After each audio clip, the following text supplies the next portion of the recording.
Bom dia, boa tarde, boa noite. Aqui é João Santiago, chegamos para mais um vídeo do canal Anime História. E no vídeo de hoje, uma coisa diferente, vamos apresentar aqui uma nova série que vai acontecer toda semana, se tudo der certo, obviamente, que é Entre Arcos, onde eu vou analisar um arco, com mangá, geralmente, e eu vou fazer isso uma vez por semana, analisando um arcozinho bem bonitinho. A gente vai ler uma parte, obviamente, mas uma boa parte dele. Enfim, pelo menos no comecinho. E qual vai ser o de hoje? Chainsaw Man. Eu pensei, inclusive, em fazer sobre o filme. Mas aí quando eu gravei, eu fiquei bem. Não faz o menor sentido que eu tô falando. Não achei que ficou tão bom. Porque não tem profundidade de tu ler o bagulho inteiro. Então o que a gente vai fazer aqui, pode ver, minha gata tá maluca. Inclusive, estou aqui no meu quarto, né? Então você vai ver coisas insanas acontecendo atrás de mim. Não posso controlar nenhuma delas. Mas enfim, como vai funcionar? Vou analisar um arco aqui, no caso, tinha somente analisar o primeiro arco. Vai ser do capítulo 1 ao capítulo 4. O capítulo 1 é bem grandinho, então vai dar bastante coisa ainda. E, primeiro de tudo, o que é Chainsaw Man? Chainsaw Man, a gente vai analisando aqui conforme o tempo. Uma história que está fazendo muito sucesso. O autor ele é renomadíssimo, então acho interessante de falar. E, primeiro de tudo, ela foi publicada na Weekly Shonen Jump, que é da Shueisha, de 2018 até 2020. Essa foi a primeira parte dela. Depois ela vai para Shonen Jump Plus, que é a versão online da Jump. E essa parte vai começar a ser realizada em 2022, não terminou até hoje. Realizada, inclusive lançou capítulo essa semana. O autor é o Tatsuki Fujimoto, bom, no sentido original, Fujimoto Tatsuki. E ele é uma figura bem excêntrica, quando a gente vê que a única aparição, o único vídeo, a única foto pública que ele tem é ele tentando levitar. Pessoa bem estranha. Mas enfim, vale a pena saber o que ele tá fazendo. Bom, sem mais delongas, vamos pro vídeo aqui, vamos pra ler o mangá. Gata doida. Bom, começando aqui, com a primeira partezinha aqui, ainda vou ver se consigo sair trocando direitinho. Uma coisa que eu valorizo muito em mangá no geral é as primeiras páginas. Pra mim, as 3 primeiras páginas não tem uma tensão, não só tem um tom como essa obra, já dá pra ver que o negócio vai ser diferente. Mas aqui, principalmente, é exemplo perfeito de como tudo pode ser incrivelmente da tua cara como vai ser a obra. A gente vai ver aqui o quanto o Denji ele vai ser um moleque lascado. Inclusive, vale mencionar aqui, eu não estou lendo em traduções oficiais. Eu peguei uma tradução de fã. Eu sinto que tem vários problemas de tradução e tal, algumas questões que fazer piadinha, etc e tal, que eu acho que não vem ao caso. Então, eu estou usando 3 scans diferentes, 3 traduções diferentes brasileiras.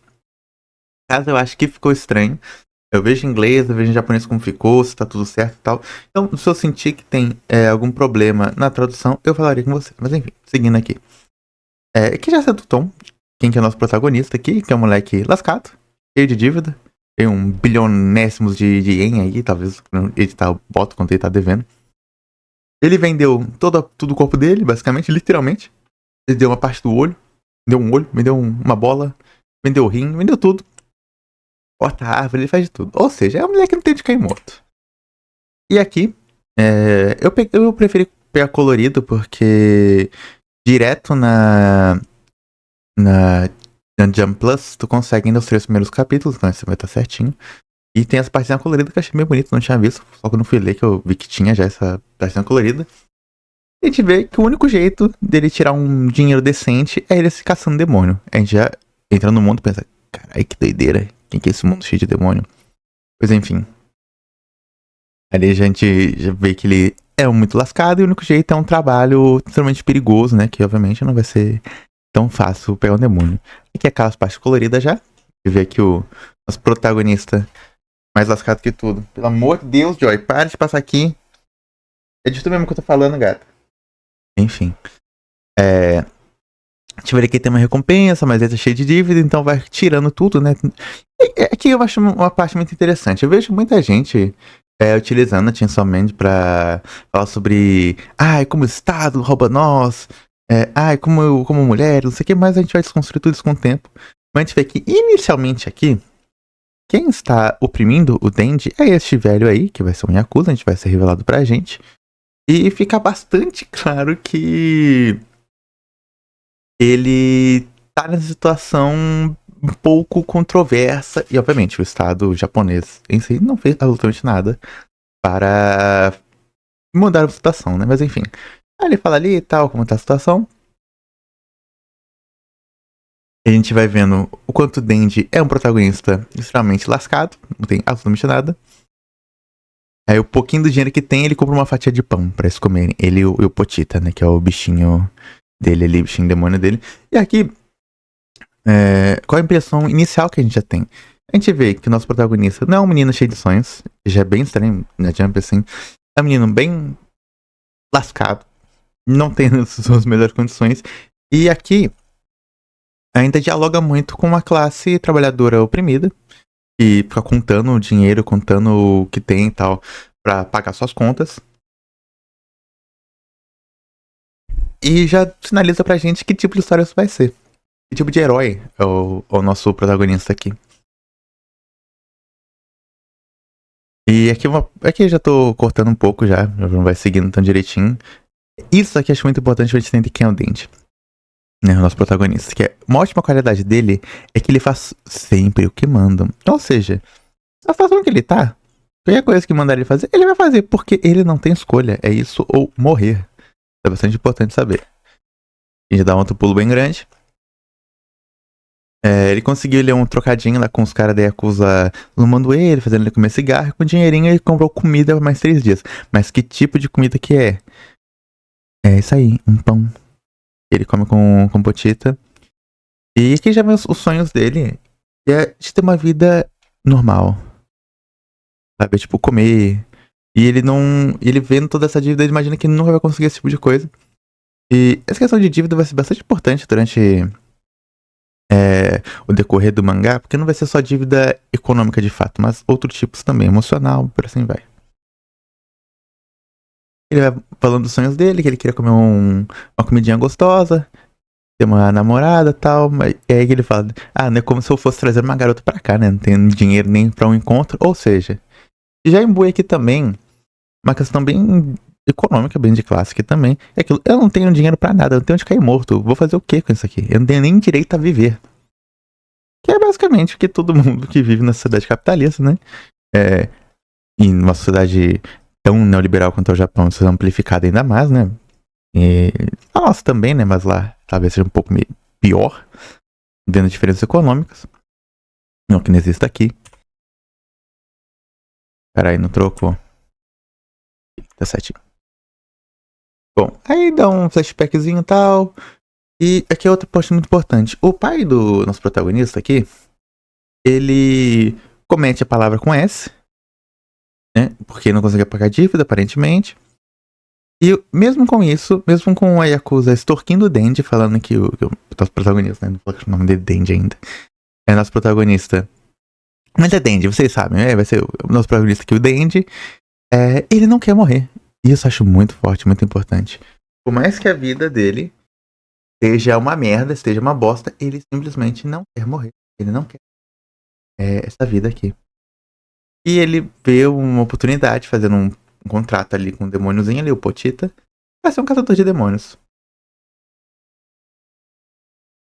Aí vai voltando nos sonhos dele, que ele quer comer um pão com geleia, sair com uma garota, jogar uns jogos no nosso quarto, dormir nos braços dela. É um sonho tão básico, tão bobo, né, que é que tá um ponto. Boa parte das pessoas normalizam tanto isso, eu tenho nem noção, mas pra muitos jovens também dessa idade, é muito disso, sabe? Tipo, já não vou ter nada mesmo, só quero ter o básico de uma vida normal. Enfim. Aqui a gente já vai tendo uma pulada grande na história. E só presta atenção nessa frase aqui, ó. Busca sempre ficar mais forte e mais rica. Então nós fizemos um contrato com o demônio assim como vocês. Falando da Yakuza. Aí o Denji já pensando, tá sendo perseguido pela Yakuza que virou todo mundo zumbi. Pelo demônio zumbi lá. E ele falou, só queria viver uma vida tranquila, ele só queria o básico, assim. Aí ele pensou, será que nem isso eu vou poder? Aí a gente vê que o Denji vai ser decapitado, vai ser morto e tal. E antes de morrer, de fato, né? De ter decomposto, talvez já tinha morrido, né? Obviamente. Aí o Potita faz um contrato Ele é o coração do Denji, caso o Denji, em troca, realizasse os sonhos dele. São tão básicos, né? Aí ele. Aqui eu acho muito interessante, que acho que vai estar muito no meio do mangá. É porque eles queriam uma vida melhor, vocês já tinham tudo. Era assim que eu era? Enquanto eu tivesse o Pochita, era o suficiente. Mas ainda sonhava com uma vida melhor. Já entendi. Todos têm seus próprios sonhos. Não tem nada de errado nisso. Não tem nada de errado nisso, mas. Vou voltar aqui. Bom. Inclusive, eu gosto muito da representação do corpo do Denji aqui do Fujimoto. O Fujimoto, tipo, ele não é um grande artista, tipo, no sentido de traço e tal.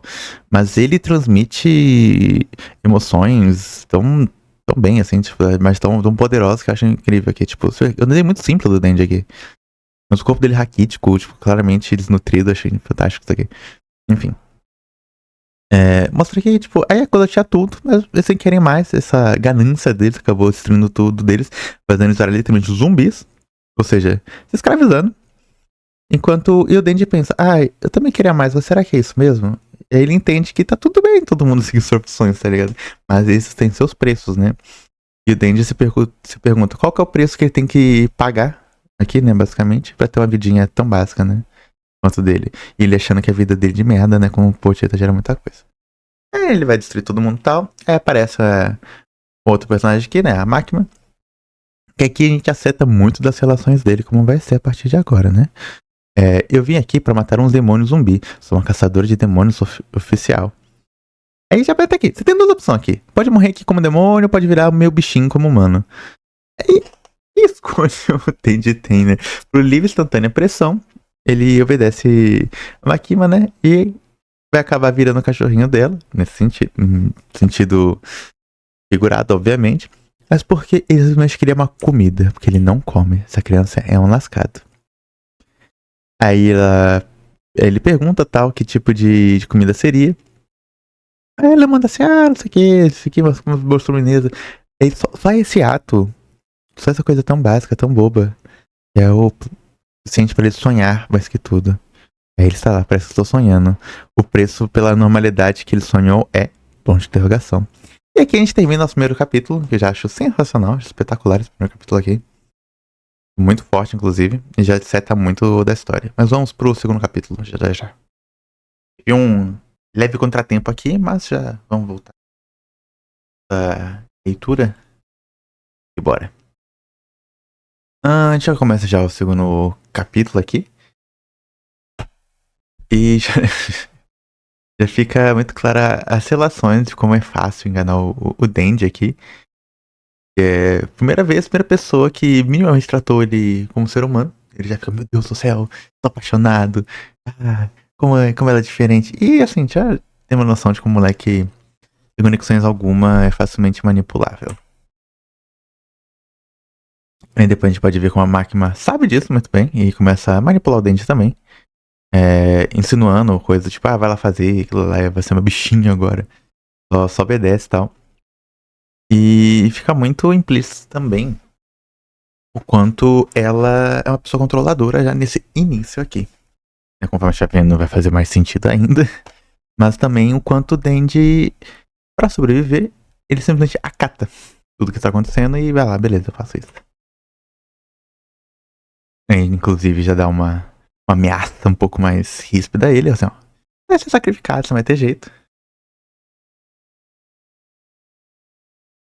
E aqui uma coisa que eu achei bem interessante, porque em retrospectiva, a gente já leu alguma vez, né? A gente somente imaginou como o Denji sempre foi completamente apaixonado pela máquina e sem pensamento crítico. Muito pelo contrário. A gente já viu, pensei que ela fosse uma boa pessoa. Até comecei a me apaixonar. Mas ela não passa de uma maldita psicopata. Não se trata de uma pessoa como um maldito cachorro. Enfim. Ele já tava ali, ele sacava que alguma coisa estava de errado, mas ele tava tão cego, tão desesperado por conexões, e simplesmente ignorava tudo isso. Acho que isso é uma parte muito importante do personagem. O quanto ele mesmo tendo uma ação pensante totalmente diferente das ações dele, ele simplesmente não consegue. Por que que tá? Esse quadrinho aqui, ó, apesar de ser bem bobo, ele pensa no Pochita, vai ficar triste, Aqui já mostra que, tipo, ai, meu Deus, o que eu tinha de conexão não tem mais, eu não tenho mais nada. Talvez essa pessoa aqui, que me tratou minimamente bem, seja uma possível conexão. Então ele vai simplesmente acatar. A gente vê ali o caso, que eu achei bem interessante aqui. Vê ali a menininha, tal, tinha sido aparentemente raptada por esse demônio. Ele vê que talvez não seja isso mesmo. Aí ele logo pensa, meu, se eu não matar isso aqui, eu vou ser morto, né? A doida lá tá querendo me matar. Aí ele reflete nessa imagem, né? Ou seja, ele tem muita empatia aqui. Aqui a gente já consegue ver que mesmo um ser sem comunicação é, com alguém que foi o Denji a vida inteira e sem conexões também, ele consegue ter uma empatia bem notável. Esse quadrinho aqui, ó. E o que vocês acham de fugirmos nós três? Fica muito claro que já queria fugir disso aqui. Ele sabe que tá errado. Mas ele não vê outra perspectiva e meio que pensa em ficar. Mas aqui ele realmente pensou em fugir. Sabe? Tipo, ele tem empatia. Mano, isso aqui é incrível pra entender como o Denji é como pessoa, como personagem.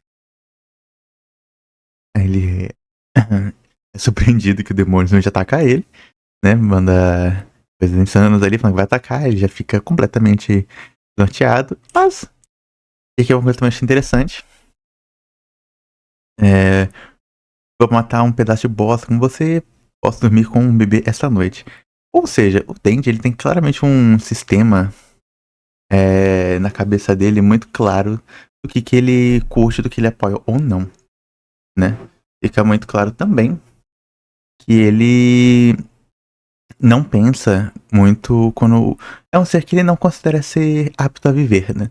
Quando ele viu um demônio, talvez fosse amigo, talvez fosse uma conexão possível pra ele, ele vai acabar ficando amiguinho. Ah, talvez a gente tenha um futuro, assim, a gente consegue ser amigo, mas como ele não viu, pau nele, história nele. Aí ele acaba conseguindo, tal, voltar, tal. Aqui também, de novo, o desenho do Denji aqui totalmente raquítico ainda. E a máquina vê, isso aí é completamente o que eu tô esperando, um cachorrinho. Ele faz até um au. Aqui também, talvez não seja tão importante agora, se pensar. Mas enquanto ela já seta aqui bem claro que o Pochita tá dentro do Denji, tá vivo. Não é nem no sentido poético. Mas ela fala que o corpo dele é tanto demônio quanto humano. Já fica bem claro aqui. Quando ele pode ser as duas coisas. E aqui, esse quadrinho aqui, eu vejo muita discussão sobre ele. Que a Makima fala, eu gosto de pessoas como você, Denji. Como eu, tá? Então, calma aí, você tá falando de mim? Então, vamos lá. Que tipo de pessoa é o Denji? É aquela pessoa que vai simplesmente fazer tudo que obedece. É esse tipo de pessoa que a Makima gosta. Makima gosta de pessoas que vão obedecer tudo que ela fala. É uma pessoa controladora. Tem outros aspectos aqui que eu acho que só no último arco dessa parte a gente vai discutir, tá ligado? Mas eu acho que esse quadro aqui diz muito a relação dos dois. A Makima ela quer o Denji, mas não do jeito que o Denji imagina. Então vai ter sempre esse eterno gozo. Entende? Esse eterno quase gozo. Né? Que é, vou conseguir, mas não consigo mesmo. Bom, achei que. Ih, deu merda aqui, família. Pera aí. Tá, não, aqui tá certo. A gente volta pra aquele ali.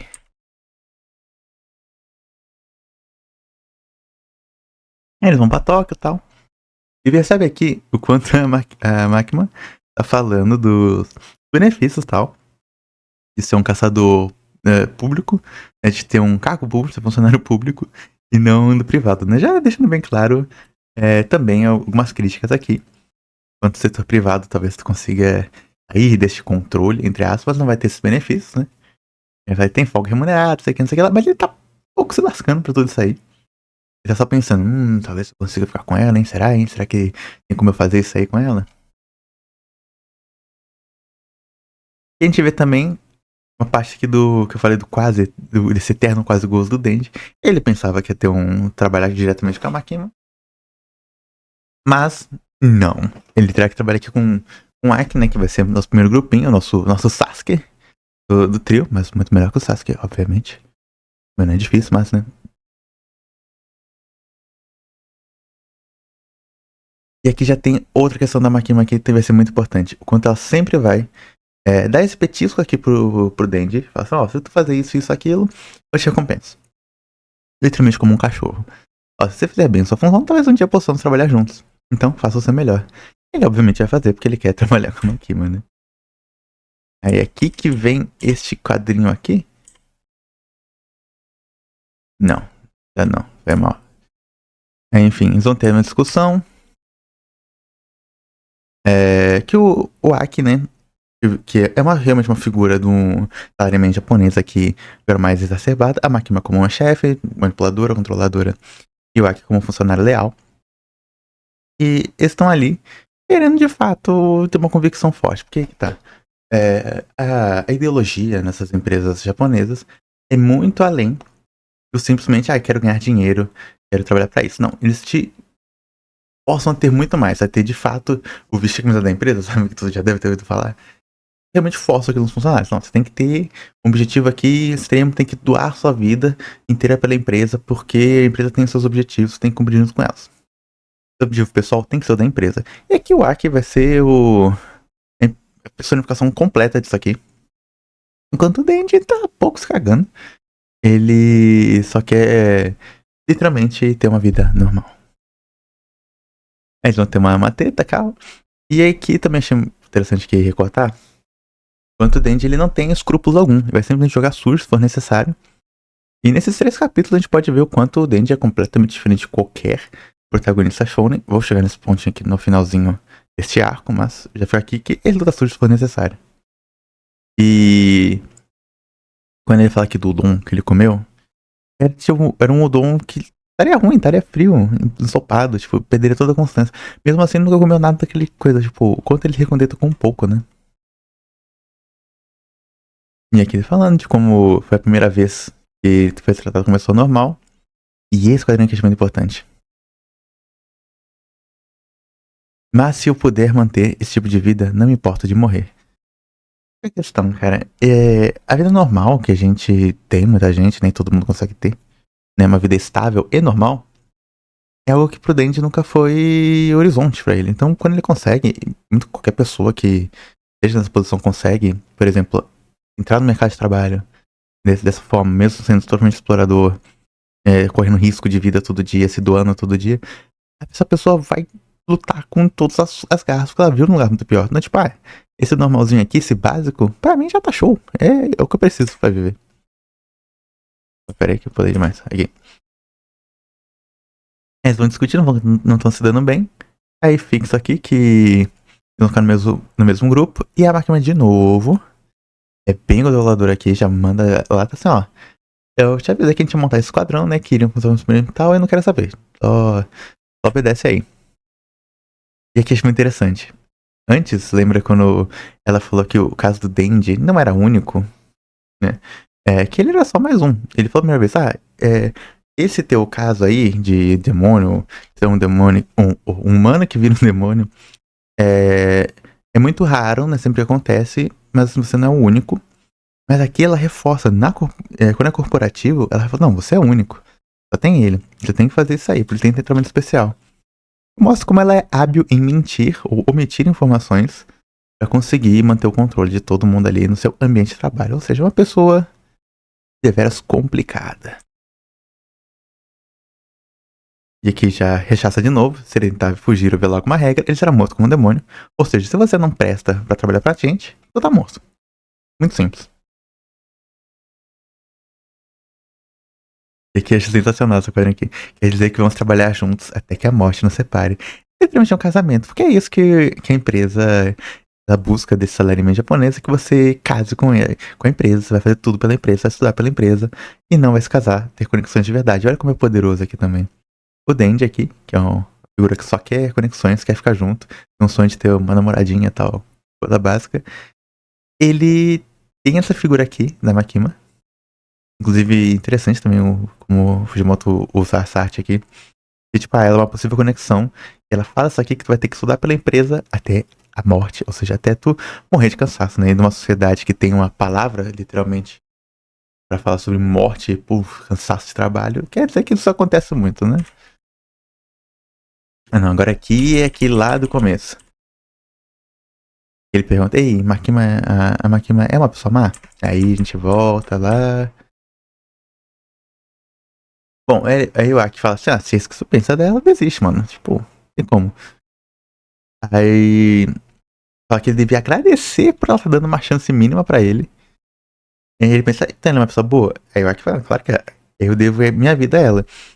Aí o Denji pensa, de fato, devo vida. Mas que tipo de vida? Eles questionaram em algum momento de vida eles estão levando? Ambos estão sacrificando absolutamente tudo que eles têm pra ter essa vidinha básica deles em troco de guerra. E não muita coisa, né? Bom, último capítulo aqui do arco. Já começa aqui com o Denji tendo uma experiência que, velho, tipo, isso aqui eu me peguei muito porque parece desde uma criança mesmo. Quando tá sozinho em casa e começa a misturar tudo que tem, tentar fazer uma comida diferente. E ele vai testando tudo pra fazer uma fatia de pão, que ele só comia com pão mesmo.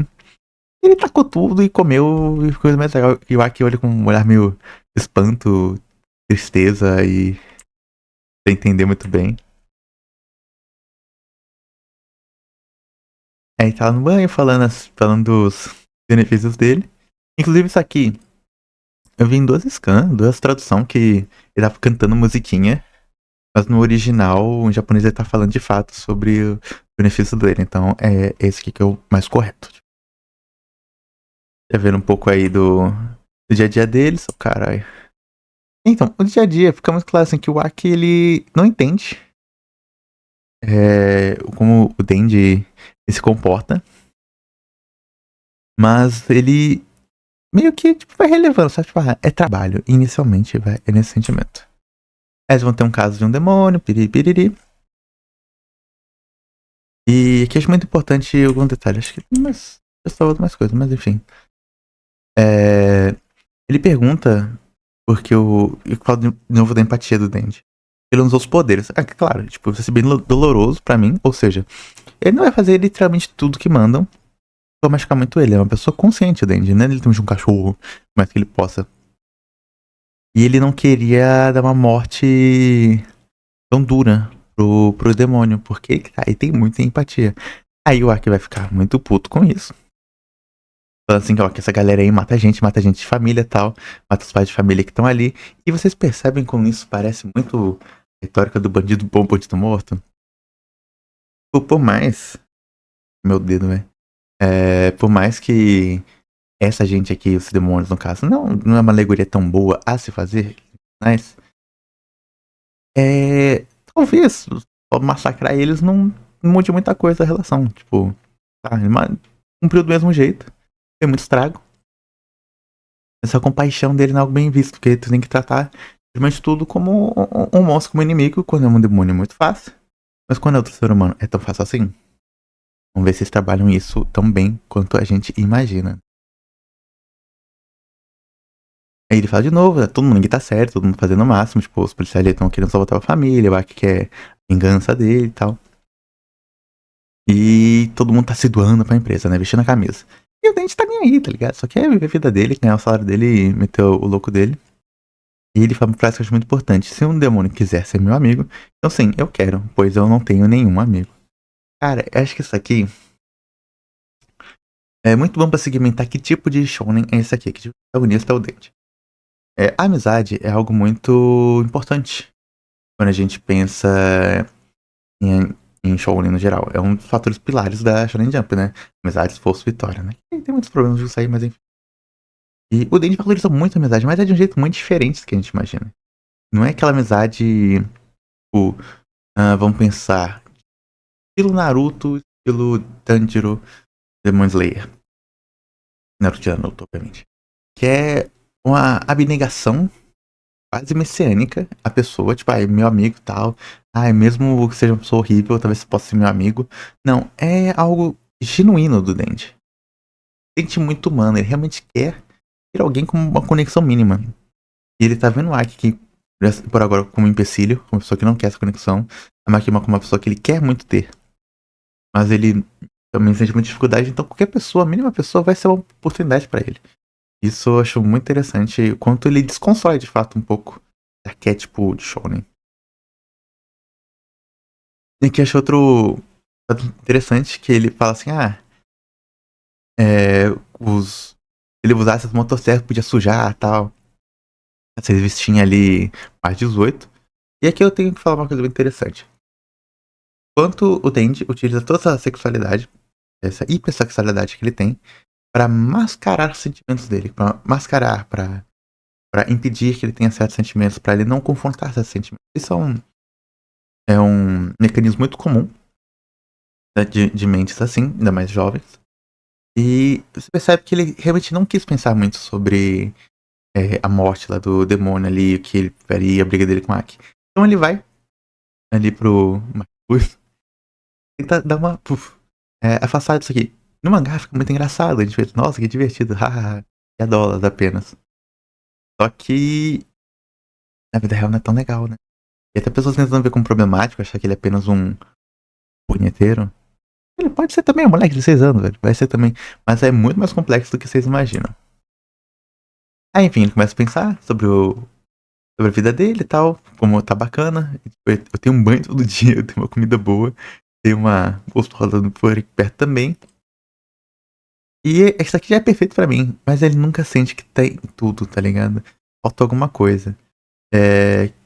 Você tem um objetivo maior? Precisa de alguma coisa maior tal? Ele realmente não sabe, mas é que tá. É o que eu sempre chamo do eterno quase gozo. Ele fica pensando na máquina. E vem a famigerada, a temida frase. Ele quer apertar uns peitinhos. Ai, velho, aí que tá. Viu como ele foi só, tipo, uma grande fuga e também uma necessidade de conexão absurda. E é claro que ele quer fazer algo que ele ficaria muito feliz em fazer. A gente vai discutir isso com. Mas é muito mais complexo, é muito além de eu simplesmente querer fazer aquilo. Bom, vamos pro finalzinho aqui do nosso arco.